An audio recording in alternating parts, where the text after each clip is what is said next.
My name is Catherine, and on today's Mindful Monday, I am joined by the wonderful Taylor. Hello. And today we are going to be talking all about an artistic medium where you really get your hands in. It is a super physical one, and Taylor is a really talented ceramic artist. So today we're going to talk. You're welcome. Today we're going to talk all about like her artistic process, how she got started, what she loves about it, how it helps her to practice mindfulness, and then at the end I'm going to try it a little bit. When I think about art and mindfulness, my mind doesn't immediately go to ceramics. So I think it'll be a really cool thing for other people to learn about. So my first question for Taylor is, I am wondering when you got started. I got started with ceramics when I was in high school. My high school offered ceramics classes, and so I did a ceramics class my freshman year of high school and my senior year of high school, and I really enjoyed playing in clay. I found it was my favorite medium of art.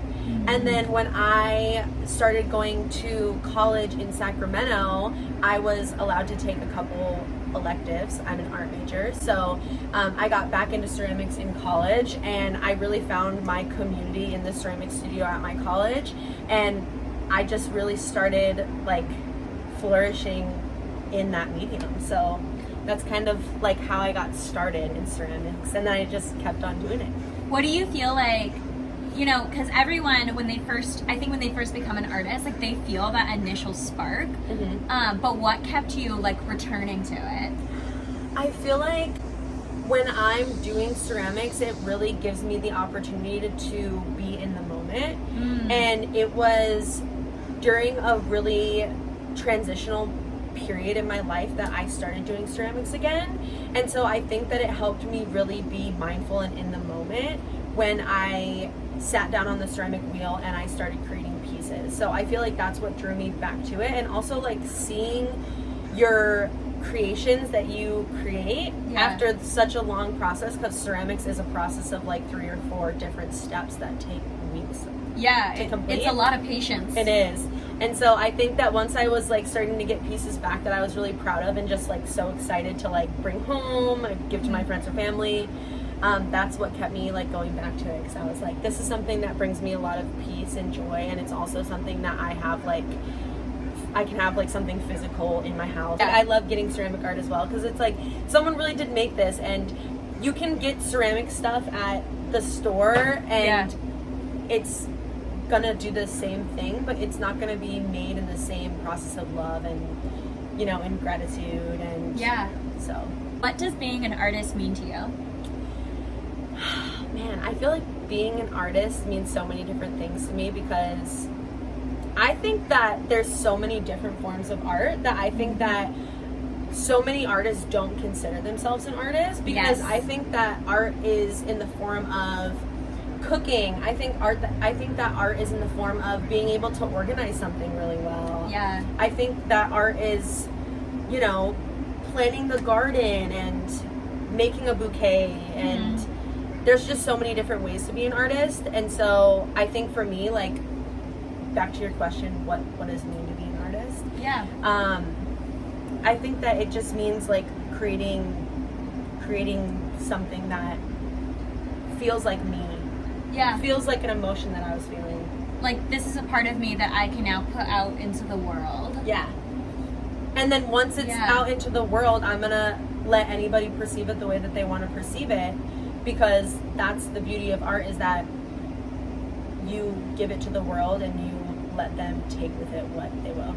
When you think about like young women, like Girl Scouts, who might be interested in an artistic medium like ceramics, something that uses your hands more, what advice would you have for them? I think that I would give them the advice to like definitely follow their own rhythm in it, and like not to maybe look at the way that others are doing it or where other people are in their journey in ceramics, because the thing is that it is a really skill driven craft as well. Like it does take time to like build up your skills on the wheel, or even hand building, and so I think that it's just about like creating things at your skill level that you really love and enjoy, and like being really happy with those things, and not putting too much pressure to like be better at that moment, or to like create this crazy thing you saw on Pinterest or this crazy thing you saw on the internet.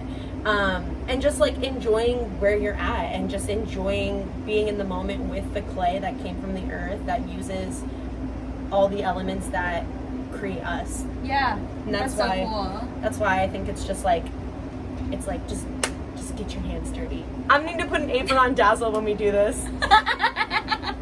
I know, seriously, I'm probably covered in mud just like thinking about using clay. I think Taylor's gonna set up on the wheel, or we're just gonna do some other fun stuff, but thank you so much. Thank you. Clay wet. So start the wheel pretty fast and lock those elbows. And then you're gonna wanna maybe push down on the top of the clay a little bit. You really have to like get in there. Yeah, like you have to like use your muscles. Okay, but honestly, for your first time, you're pretty good. Like this is like really? Yeah, because like people usually get to this point and it's flown off the wheel already. Wow, I feel like such a professional. Nice, that looks pretty good, Catherine. Dazzle. So you take both your hands and you're gonna make sure that your elbows are locked, and you're gonna press a thumb downward into the clay slowly.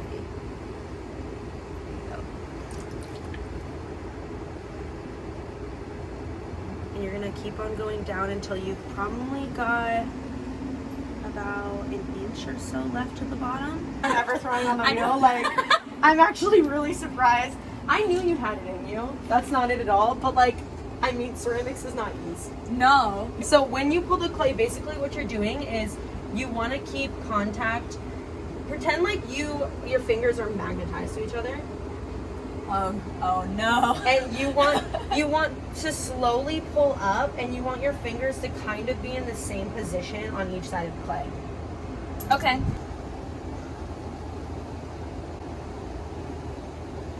Yeah, that's a good speed right there. Mm-hmm. Ah! It's okay. So when that happens, you can either just and you can compress the top too. So this is when I compress it, it helps kind of keep the top even. You hug it a little bit. Like, this is where you're really just gonna like You're just feel zhuzhing it. Yeah. You're just like, you're still getting to know each other. Yeah, exactly.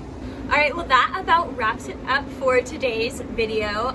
Big shout out and thank you to Taylor for not only showing me all of her incredible artwork, but also becoming an impromptu teacher. I have never done this before, so it was really fun to try. If you are a young woman looking for a new craft, or you're looking to get inspired, I would say that Girl Scouts is a really great place to get started with that. Whether you're a Girl Scout already or not, thank you so much for watching, and I will see you guys next week. Bye.